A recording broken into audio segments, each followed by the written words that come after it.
Crack the code to everyday English. I'm Joanna, and it's time to learn with Joanna. Let's get started. Routine. It can be used as both a noun and an adjective. As a noun, a routine is a sequence of actions regularly followed. Look at the first picture. Here, we see a daily planner and a cup of coffee. The example sentence says, "He developed a regular morning routine for better health." This means he repeats these habits, like waking up, exercising, and eating breakfast, every single morning. The second picture shows a factory setting. Here's another example using routine as a noun. The factory workers followed the established daily production routine. In this context, it refers to the fixed set of procedures the workers repeat each day on the assembly line.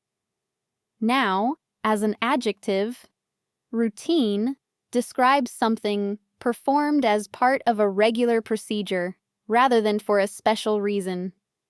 It means ordinary or standard practice. In the third picture, a mechanic is checking a car.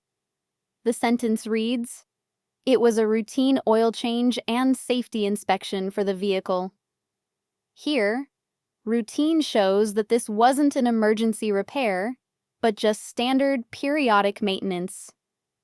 To summarize, whether it's your daily habits, fixed work procedures, or standard maintenance, routine is all about things we do regularly. Tidy. It can be used as both a verb and an adjective. As a verb, tidy means to make something clean and organized by putting things in their proper place. You'll often hear people say tidy or tidy up. Look at the first picture. A woman is folding clothes and putting toys back in the box. The example sentence says, "I need to tidy my bedroom before the guests arrive." The second picture shows a man organizing his tools at a workbench. Here, we see the phrasal verb form, "Please tidy up your workshop after you finish a project." Now, as an adjective, tidy describes something that is arranged neatly and in good order. In the third picture, we see a room where everything is in its place. The books, the laptop, and the bed are all neatly arranged. The sentence reads, "She always keeps her study desk clean and tidy." To summarize, as an action, to tidy means to clean and arrange things. As a description, tidy means neat and well organized. Alarm. It can be used as both a noun and a verb. As a noun, an alarm is a warning signal, like a bell, buzzer, or light, that alerts people to danger or signals the need for immediate action. Look at the first picture. A man is pulling a fire alarm on the wall. The example sentence says, "He pulled the alarm on the wall when he smelled smoke." In this case, it refers to a device used for emergency warnings. In the second picture, we see a clock ringing by the bed. Here's another everyday example of alarm as a noun. The loud sound of her morning alarm always startles her. This refers to an alarm clock used to wake someone up. Now, as a verb, alarm means to fill someone with sudden fear, danger, or anxiety. Basically, to frighten or worry people. In the third picture, dark storm clouds suddenly cover the sky, making people in the market look worried. The sentence reads, "The rapid shift in the weather alarmed everyone in the park." To summarize, as a noun, an alarm is a device or signal that alerts you. As a verb, to alarm means to make people feel frightened or anxious. Now, let's look at how to use alarmed in a passive voice sentence. When we use the passive voice here, we focus on the person affected by the situation and how they feel about an event. The structure combines a subject, a be verb, and the phrase alarmed by. Let's look at two examples.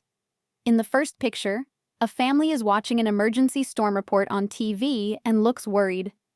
The sentence is, They were alarmed by the news. Here, they is the subject, followed by were alarmed, and by the news shows what caused their fear. In the second picture, a pet owner sees an empty, open cage with feathers in the air. The sentence reads, "He was alarmed by the bird escaping." The open cage and escaping bird are what caused his sudden shock and concern.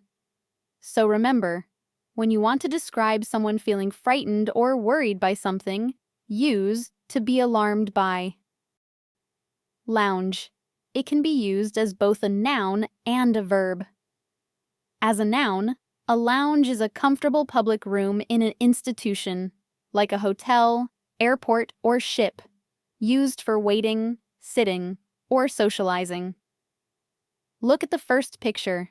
We see people resting in comfortable armchairs while waiting for a plane. The example sentence says, "They waited for their flight in the quiet comfort of the airport lounge." The second picture shows people sitting together enjoying drinks. The sentence reads, "The hotel lounge is a great place to meet friends and socialize." Now, as a verb, lounge means to lie, sit, or stand in a relaxed or lazy way, or to spend time in a relaxed manner. In the third picture, a woman is lying comfortably on her couch reading a book.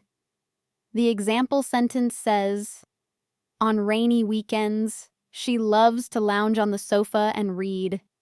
To summarize, as a noun, a lounge is a comfortable place or room to relax. As a verb, to lounge means to kick back and take it easy. Let's explore some common phrasal verbs with lounge. First, we have lounge about, or lounge around. This means to sit, lie, or stand in a relaxed or lazy way, doing nothing in particular. Look at the first picture. A young man is sitting casually on the grass in a sunny park.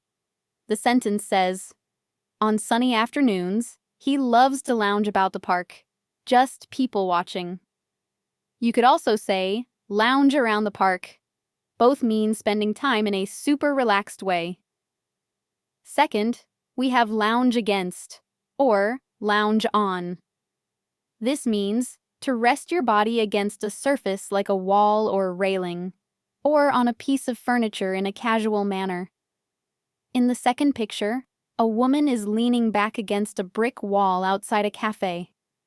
The example sentence reads, "She stood, lounging against the cafe wall, waiting for her order." Finally, we have lounge away. This means to spend a specified period of time in a lazy or relaxed way. It's almost always followed by a time word like the afternoon or the weekend. In the third picture, a couple is relaxing comfortably at home. The sentence is, "She managed to lounge away the entire afternoon reading a new book." So, whether you're lounging about the park, lounging against a wall, or lounging away a lazy Sunday afternoon, these phrasal verbs are perfect for describing relaxation. Chore. It is used as a noun. A chore is a routine task, especially a household one. Keep in mind that it is very often used in the plural form, chores. Look at the first picture. A man is vacuuming the rug. The example sentence says, "He finished his first Saturday chore, vacuuming the living room." Here it refers to a specific task around the house. The second picture shows two kids washing and drying dishes next to a weekly chores list. The sentence reads, "The children have a list of chores to complete every weekend." Notice how chores is plural here, covering multiple daily or weekly tasks like doing the dishes or taking out the trash. In the third picture, a mother and son are gardening together. The sentence is, "Gardening can be an enjoyable chore on a sunny day." While chores are often considered boring tasks, this example shows that a household task can actually be fun. To summarize, a chore is a routine job or task around the house, and when you have several of them to do, You're doing your chores. Clutter. It can be used as both a noun and a verb. As a noun, clutter refers to a collection of things lying about in an untidy mass. In other words, a messy pile of disorganized items.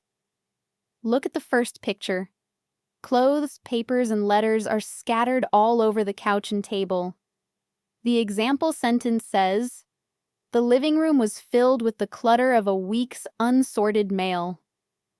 In the second picture, the kitchen counter is packed with dishes, appliances, and food containers. The sentence reads, "Her kitchen counter was so full of clutter, there was nowhere to prepare dinner." Now, as a verb, clutter means to cover or fill something with an untidy collection of things. You will very often see it used with the word up, as in clutter up. In the third picture, a man is holding a box in a garage that's already crammed with tools and boxes. The sentence is, "Don't clutter up the garage with any more unnecessary items." To summarize, as a noun, clutter is the messy pile of stuff itself. As a verb, to clutter means to make a space messy and overcrowded. Refresh. It can be used as both a verb and a noun. As a verb, refresh means to give new strength or energy to, or to make less warm or hot. Basically, to feel energized or cooled down again. Look at the first picture. A tired worker is taking a moment to drink water at his desk. The example sentence says, "Taking a short break and drinking a cold glass of water will refresh your mind and body." In the second picture, a hiker is splashing stream water on her face. The sentence reads, "A quick splash of cool water can refresh you during a long hike." Now, as a noun, refresh refers to the act of refreshing, or the state of being refreshed. In the third picture, we see people enjoying drinks and snacks at an event. The example sentence is, "The event coordinators provided a lovely station for an afternoon refresh." Here, refresh refers to a break time meant for relaxing and getting light refreshments. To summarize, as a verb, to refresh means to recharge or cool down. As a noun, a refresh is the act or period of getting that quick energy boost. Prepare. It is used as a verb. To prepare means to make something ready for a specific purpose or future event, or to plan and organize ahead of time. Look at the first picture. A woman is chopping vegetables in the kitchen following a recipe. The example sentence says, "She began to prepare ingredients for the evening meal." Here, prepare means getting food items ready for cooking. In the second picture, a hiker is studying a map with all her gear packed. The sentence reads, "A quick review of the map helps her prepare for the long hike ahead." Notice how prepare is paired with for. Prepare for something is a very common pattern when getting ready for an activity. In the third picture, event organizers are setting up boxes and layout plans in a venue. The example sentence is, "The event coordinators prepare the hall for the upcoming conference." In this context, it means arranging a venue or space ahead of an event. To summarize, whether you're making food, planning a trip, or organizing a big event, to prepare simply means to get things ready ahead of time. Unwind. It is a verb that can be used both with an object, transitively, and without an object, intransitively. First, as a verb with an object, unwind means to undo or loosen something that is wound or tangled, especially from around something else. Look at the first picture. A person is untangling a ball of colorful yarn. The example sentence says, "Carefully unwind the tangled string to sort the materials." Here, unwind means literally uncoiling or untangling a physical object. Next, as a verb without an object, unwind means to relax, or to allow your mind and body to become calm and less tense, especially after work. In the second picture, a woman is leaning back in an armchair, listening to music with headphones. The sentence reads, "A relaxing playlist and a soft chair help her unwind after a long day of teaching." The third picture shows a woman enjoying a warm drink outdoors at night after a busy day. The sentence is, "After coordinating the successful event, she found a moment to sit and unwind in the quiet night air." To summarize, literally, unwind means to untangle or uncoil something. Figuratively, to unwind means to chill out, relax, and de-stress. Cozy. It can be used as both an adjective and a verb. As an adjective, cozy means giving a feeling of comfort, warmth, and relaxation. Look at the first picture. A woman is wrapped in a blanket, enjoying a warm drink by a crackling fireplace. The example sentence says, "The living room fireside nook is always so cozy and warm." Here, cozy describes an atmosphere that makes you feel relaxed and comfortable. Now, as a verb, cozy is often used with up, as in cozy up. It means to make cozy or warm, or to snuggle or settle down snugly. In the second picture, a woman wrapped in a warm blanket is sitting outside on the deck with a cat next to her on a chilly evening. The sentence reads, "She loves to cozy up under a blanket on the deck when the night is cool." To summarize, as an adjective, cozy describes something that feels warm and comfortable. As a verb, to cozy up means to snuggle in and get comfortable. Did you know that cozy isn't just an adjective? It can also be used as a noun with two main definitions.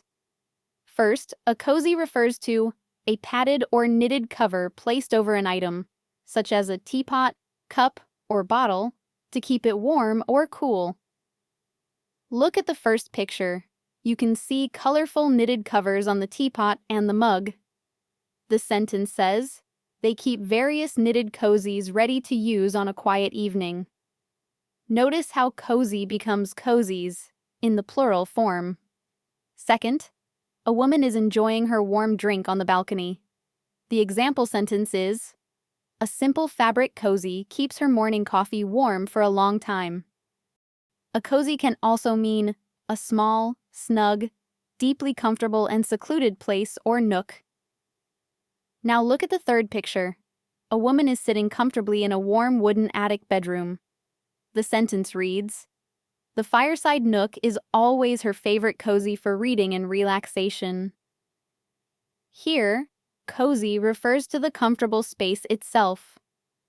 To summarize, as a noun, a cozy can either be a protective cover that keeps your drinks warm or a comfy, quiet corner where you love to relax. Let's look at some important extensions for cozy. First, let's talk about spelling variations. In American English, it's spelled with a Z, C-O-Z-Y. But in British English, it's commonly spelled with an S, C-O-S-Y. Keep in mind that both spellings have the exact same pronunciation. Next, let's look at a very common spoken phrase, cozy up, or cozy up to someone. This verb phrase has two main uses. First, physical closeness. It means to snuggle or nestle up to someone for warmth or comfort. Take a look at picture A. A girl and her cat are snuggled together under a warm blanket. For example, she cozied up to her cat under the blanket. Second, colloquial meaning. In everyday conversation, it can also mean to act in an overly friendly way to gain favor or get something from someone. Look at picture B. The boy is bringing an apple and a drawing to his teacher to get on her good side. For example, he is trying to cozy up to the teacher. So, whether you're snuggling under a blanket or trying to get on someone's good side, Now you know how to use cozy up in different contexts. All right, everyone. Let's do a quick recap of the 10 core words we learned today in episode 3, Home and Daily Routines. First, we have routine, a regular set of activities you do every day. Next is tidy, which means to clean up or put things in order. Then we set our alarm to wake us up on time and relax in the lounge after a long day. And don't forget your daily chore, like doing the laundry or washing dishes. On the right side, we start with clutter, when things are messy and out of place. To clear your mind and face, you can take a moment to refresh. Before dinner, we prepare the ingredients, and later we unwind with a warm bath or a good book. Finally, we create a warm and cozy atmosphere at home. That's all for today's episode. Keep practicing these words in your daily life. It's one of the best ways to level up your English. If you find this video helpful, please like, share, and subscribe. See you in the next video.